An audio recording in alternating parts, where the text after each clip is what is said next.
And we're back. Okay, make sure the audio is working correctly. Sometimes I forget and I'm muted or something, so I usually check the audio. And today, actually, I got quite a bit going on, and so I'm going to go over that today. And one of the things I noticed, now I actually got this mail in the mail, snail mail, by the way. And this is actually from the Colbridge Communications, and it says, important changes to your cable account. And what's interesting about it is I don't actually, at least I didn't think I had an account with them, so I figure that's probably some, satellite company trying to sell me their cable or, internet or something. And luckily, I was going to shred it, and throw it away. But luckily, for some reason, I did open it up and read it. And it turns out that they bought out the local cable, internet, and phone services from my area. And I normally use Charter, and which is actually it's a good company, and I'm kind of hard to I hate to see that happen because I really like Charter. They have the speed's always been good. And I like their pricing scheme on their internet because, if you want to upgrade to the next level, it's only like $10. And then the next level after that's $10, $10. And each time, they'll double your download speed. And then they add they add you like an extra megabyte upload. And because I think a lot of people don't like it either because they don't know what's going to happen. Are they going to raise the prices? Are they going to... and I would call Charter and make sure they are selling. Now, I did my own research. So they did actually buy... or actually, it was Charter that sold it for our area. Now, Charter is actually one of the biggest... Actually, it's the fourth largest cable internet provider in the USA. I think they service 4.6 million subscribers or accounts, and I did a little research on this Colbridge Communications, and what I found out was they did have a website. The only thing is there wasn't much on the website. I mean, it just had some it had maybe 8 pages. And it didn't have any pricing, and so I was a little worried because, maybe they're perhaps just started up, and because I'd rather just keep with Charter because it's a good service. Now, from what I can tell, they said they are going to upgrade a lot of the systems and stuff like that, which is a good thing. But of course, they could say whatever they want and not really do it. So.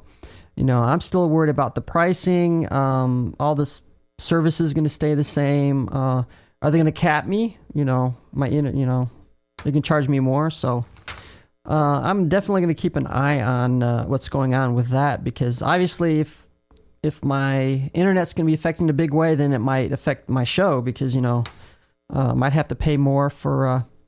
Now they're not selling off everything. They're only selling off a small part of it.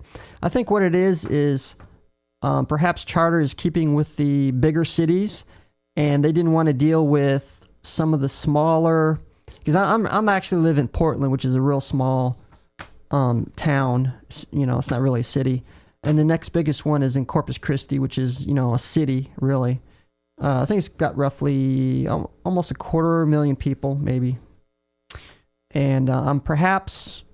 They didn't want to deal with the smaller ones because, like residential, I'm not saying we're out in the country, we're not really, but often, they don't want to upgrade their system or whatever. But so maybe that's why they did that, so they wouldn't, for whatever reason, I'm not sure why, but so I'm definitely gonna keep an eye on it, and maybe I'll update you guys as well on that. But my network's recently upgraded, and I got a speed increase for free. Now that's a good thing.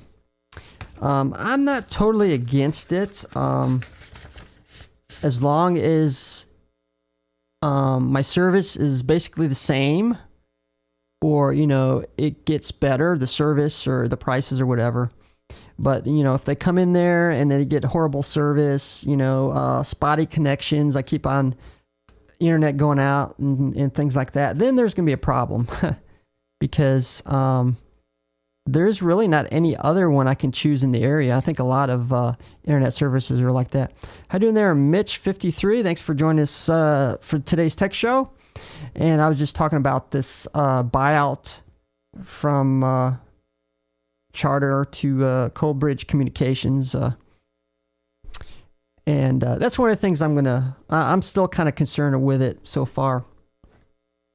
And another thing that's going on with me is recently I got the new Virgin Mobile MiFi. Okay, not the Wi-Fi, but the MiFi. Now, what I was using before was it's this Virgin Mobile. It's like a little USB thing right here, and allows you to get 3G internet. It's nice because you don't need a contract, and I was going to use it for area if I'm out of town. Or at somebody's house, they don't have Wi-Fi, internet, then I can, use my own. And then, I'd only pay enough for that, enough while I'm on vacation or whatever. But the only thing with this is, now I got it to work on my MacBook Pro fine. It worked fine, but it wouldn't work on my other devices. Like, I got my netbook, my MacBook Air. Obviously, you can't use it on portable devices like cell phones, PS3s, or PSP, excuse me, because you got to install the software. So I was thinking, looking at something different, and it looked like the MiFi is perfect because all the connection is through Wi-Fi. You don't have to install the software on all your devices and things like that. And like I said, I couldn't get the software to install on the MacBook Air, and I was like, okay, that's great. But and I did have a chance to try it out. I wanted to try it out before the show. That way, I can tell you guys how it went. And it's actually a pretty small device. It's just like it's almost like a credit card. In fact, I actually got a credit card. Well, not a credit card, but a business card. And you can actually see the size difference between the two. And it's about the same size. And it actually, well, you can use a battery. Okay, the battery lasts maybe about roughly 4 hours. Or you can hook it up to electrical outlet and, use it longer than 4 hours as well. And you're supposed to get close to, I'm guessing it's close to DSL speeds. And which is, they claim, I think it was 1.6 download speed, and I think, that's up to, and up to, I think it was 500 kilobytes upload, I think, something like that. Now, in the testing, it actually went quite well. My average speed, I think download speed was about 1 megabit. Now, keep in mind, I only did this for about a day. I'm going to do some more testing. And on occasion, I actually got it faster than that. I think for a while there, I was getting about 1.44. Now, I think it depended on what area of the house, the reception, and, a lot of other things as well. And so I think this is going to be great for me because I can hook up all my Wi-Fi devices. I don't have to worry about physically sticking it in there and things like that. So that's going to be nice. So that's some of the changes that I implemented. And I'll, like I said, I'll do some more testing and let you guys know how it goes. And I also get Frontier in my area. And now I think that Virgin Mobile actually uses the Sprint network. I think Sprint bought them out or something like that. And the coverage is pretty decent. Now, I think if you're getting towards Central America, well, not Central America, but in the middle of the USA, that's a better way to say it. Then some of the coverage gets a little bit spotty in areas. Usually on the East Coast, it's pretty well covered, California and things like that. So.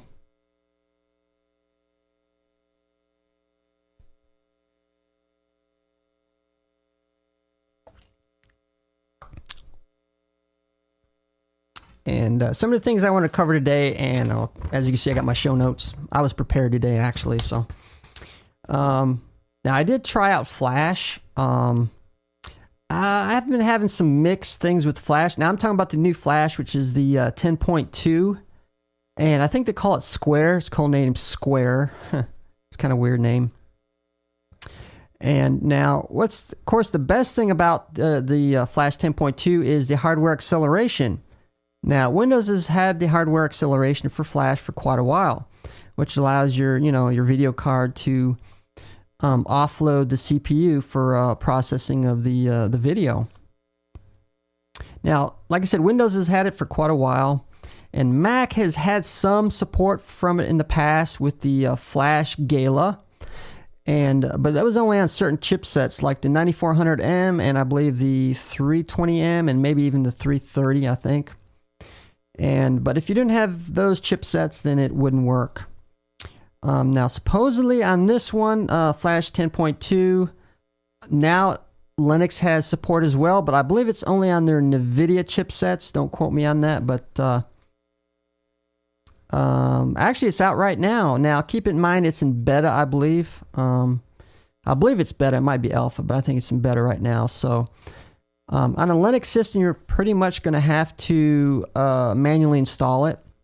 It comes down as like a compressed file. Then you got to actually physically put it in where it goes. There's a few exceptions to that on different distributions, and I might cover that with the Mint Linux review coming up. And now I'm going to give you some numbers. Now, keep in mind this is not probably the most accurate way to test it. So, but that's pretty much how I did it. Now, pretty much I just went to I choose a YouTube channel. It was the same channel for all the testing. And what I would do is I would wait till the whole. Usually I'd pick like a 3-minute Flash file. And I'd wait till the whole thing downloads before I actually play it, because it probably use more CPU load to download the file as well. So now this is pretty much an estimation. I was probably getting about 10% of the CPU load once it was downloaded and actually playing.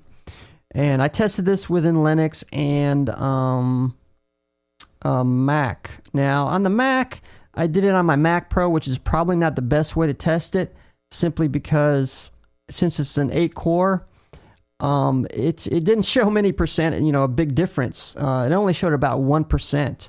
So actually on a smaller processor would be a better way to test it. So I was showing about 10% on my Linux machine, vice maybe 25 to 35% without the hardware acceleration. Okay, this is on a quad-core CPU, by the way. Now, I think there's some websites now. Adobe's claiming that it uses 0% CPU usage at all, which I don't really believe, because I think you're always going to use a little bit of the CPU in there somewhere. So I was showing about, it was still a big difference. It wasn't a huge difference, but it was a big noticeable difference. And let me see, I think I did some other testing. And now on a Mac system, before with the Gala, like I said, it was only used on a couple of chipsets. Now with this new one, 10.2 on Mac, now I tried to look, it did not specify on what chipset. Okay, so I'm guessing this is on most.